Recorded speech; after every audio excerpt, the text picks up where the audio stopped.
First of all, just got the great news. Vols win by 15. So, congratulations to Coach Martin and our basketball team. And again, excited for them.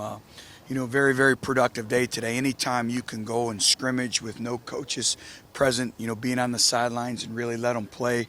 There's so many things that when you try to create game-like situations, scenarios that present themselves that sometimes you don't practice in practice. So, ups and downs.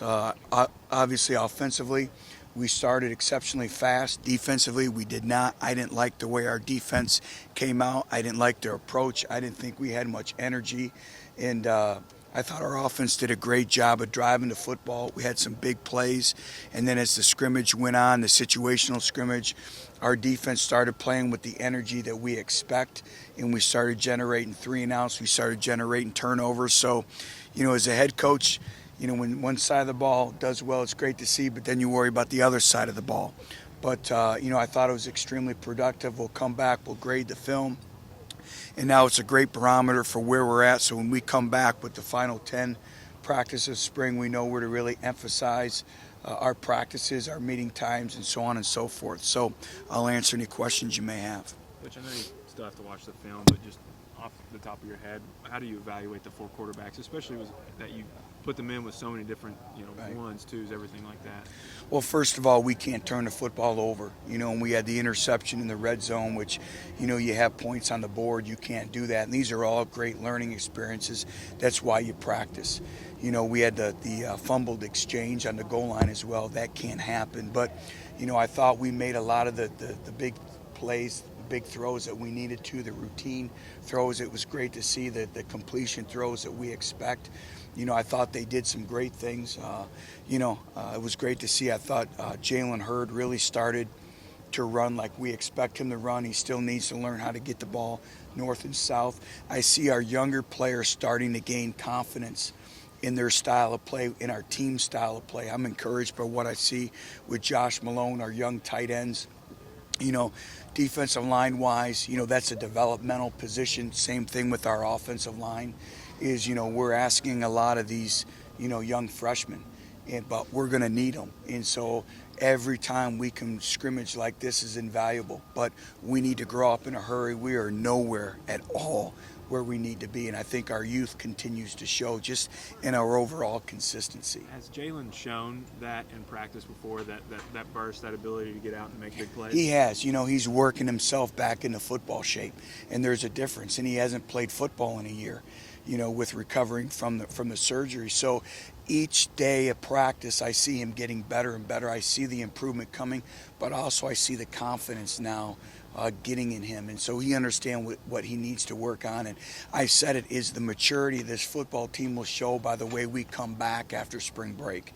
On our approach when we meet as a team on Sunday, our approach on Monday and Tuesday, I'm really very, very interested to see the leadership and what happens when we come back from spring break. What's the outlook on Marlon? It seems like he's got his wrist. Yeah, it's his wrist right now, and he'll benefit from spring break. He's going to stay here. He's going to rehab it.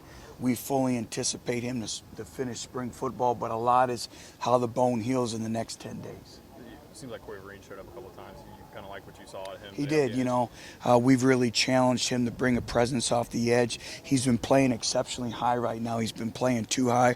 Our entire lines of scrimmage in terms of offense and defensive lines have been playing too high. So we've really challenged them, and I thought Corey had a little bit more explosiveness coming off the football today. Just in general, what have been your impressions of how the offensive line has fared this first week of spring, and what do you want to see Work from in these progress. It takes time to build that, that consistency, that chemistry. I mean, we're starting, a young man who should be a senior in high school right now at right tackle. We're starting another individual who just got here in Blair at left tackle. So we have some individuals playing for the first time, playing at this level.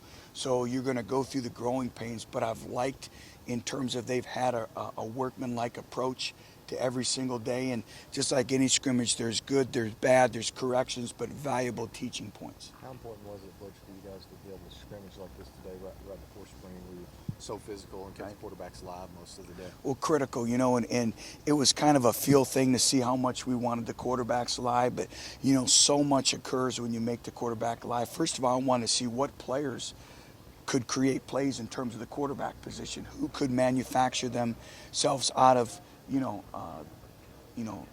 bad situations. And so it was great to see them create also the scramble drill, but also to see how we could tackle a quarterback in space, and we did not do a good job with that. So we'll continue to make them live as the season progresses. From a tempo standpoint, how did you evaluate today, and how much do you challenge Matt Crowder in that regard? Well, he's the gas pedal. And I thought we slowed down. It's the first time that we've had a full set of officials. And it's so much different in terms of spotting the ball rule, knowing who to hand the official to, getting lined up fast on the ball. So those are part of those learning experiences that we talk about. And we're going to need those as we continue to move forward. Do you challenge the guys to watch film of this over spring, even though they're breaking? Do you challenge them to find time on their own? I do, but I also want them to take a little bit of break too. They deserve that. You know, get away, spend time with their families, but also find time for football as well. Anything else? Thanks, guys. All right, thanks.